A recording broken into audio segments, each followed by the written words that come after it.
Good morning, everyone. John here. Welcome to the video. PhoenixBusinessAcademy.net. John at PhoenixBusinessAcademy.net for all your coaching and personal development needs.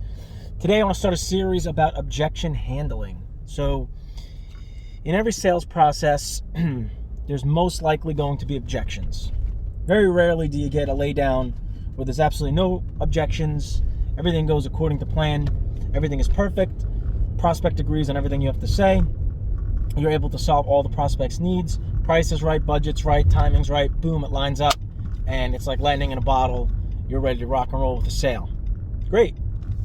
Most of the time, it doesn't go that way. Most of the time, you have clients that are looking at multiple, either multiple vendors or multiple competitors or different budget constraints, timeline aspects, and a number of other things.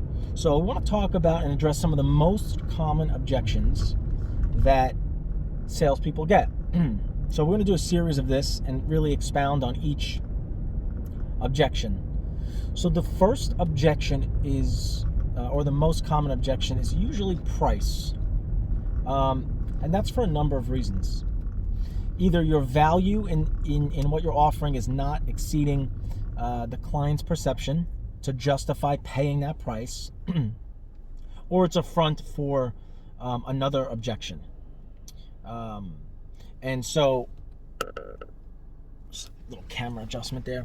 And so we'll talk about some of the ways to handle these objections. So when a price objection comes up, I've mentored a couple of people on this, and my advice is to always get the price objection out of the way, because once the objection is cleared, you don't really, they really have the prospect has no rhyme or reason to go back to that objection because you've already cleared it in the beginning. So for example, what does your budget look like for this? Well, we're not willing to spend more than $300. Okay, well, my product is a little bit more than that. Is that something that you're considering to go beyond your $300 price range if it makes sense?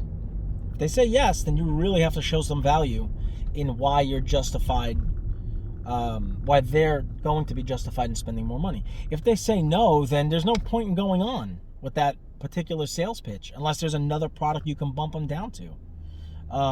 Or if there's any other way to get them to their price point, because now you've already gotten that objection out of the way. For instance, I mentored a gentleman who was selling gym memberships, and it was a rather high-end gym, or higher end than like your typical normal gym or like a Planet Fitness. It was something that was a little bit higher end with all the bells and whistles and amenities and things like that.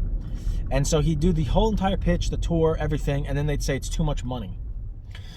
So I explained to him, the first thing I would do if I were you is, what brought you in here today? Do all of your normal questioning, and then say, the plans start at X. Memberships start at X. Is that something that's within your budget?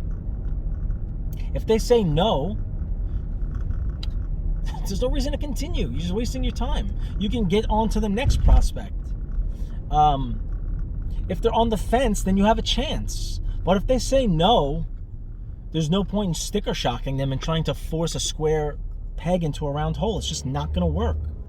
So we want to get out of that objection right away. So maybe, I'm not saying lead with price, because that's never a winning game for anyone. But there are questions you can ask that will uncover the price objection relatively soon in the sales process. And you want to do it soon because you don't want to waste your time. If you have to speak to a number of clients throughout the day or the month or whatever it is, you want to make sure that you're optimizing your time properly. And you want to get the tire kickers out right away.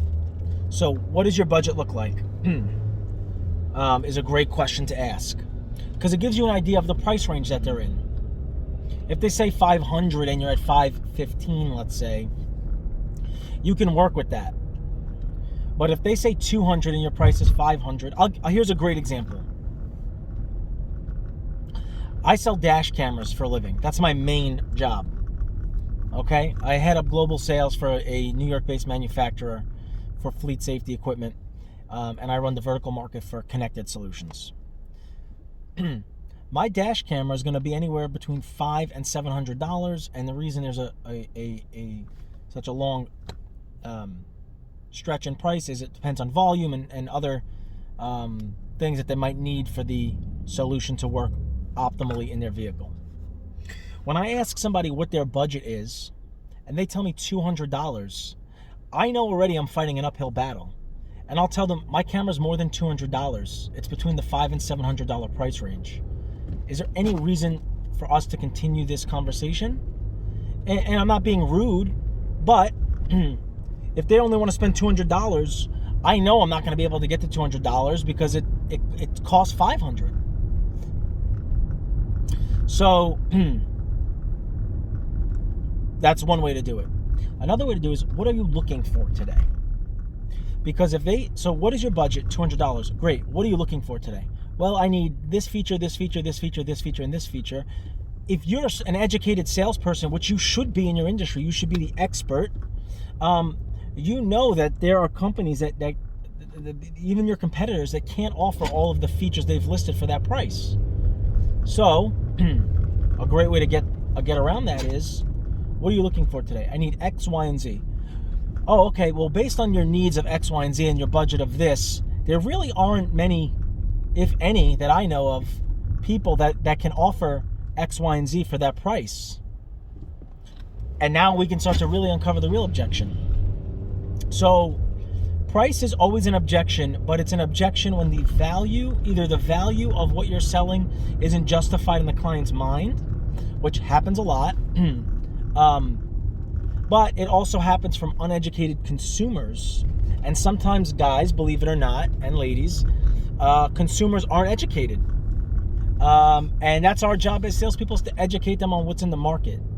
But if they're unrealistic about price and budget, my advice is to find that out sooner rather than later in the process.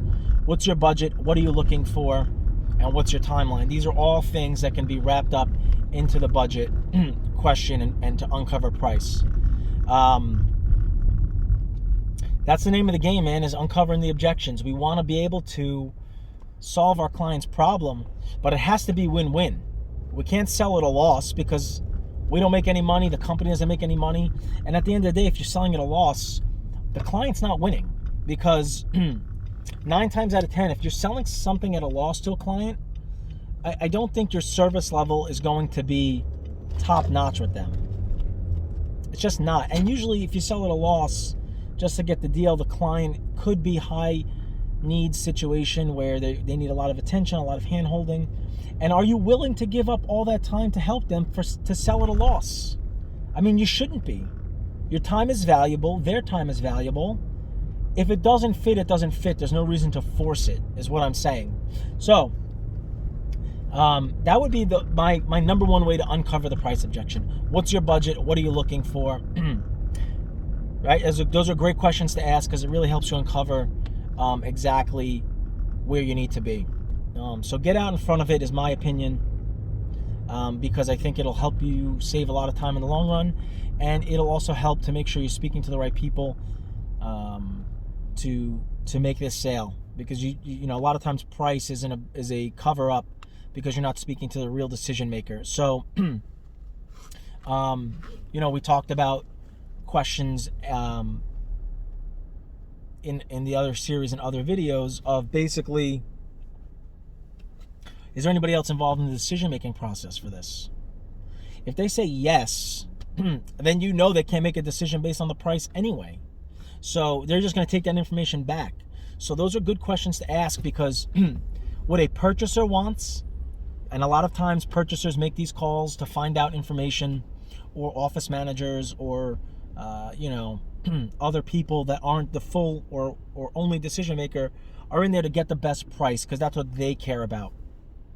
An owner doesn't necessarily care about price if what you're selling can solve a problem or the problems that they're having, or it can solve it better than the competitor, in which case it's justified spending more money. So what's the budget? Are you the only decision maker? And what's your timeline? 3 great questions to get the true objection, the true need of the client, and to really help uncover the price objection and to go past the price objection. So those are my tips. Comment down below ways that you've overcome price objections, or ways that you find out the price objection early in the sales process, so that you're not wasting time and you're getting on with your day, finding clients that need what you're selling. So comment down below. If you're new to this video, please like and subscribe. Otherwise, we will catch you on the flip side. Thanks.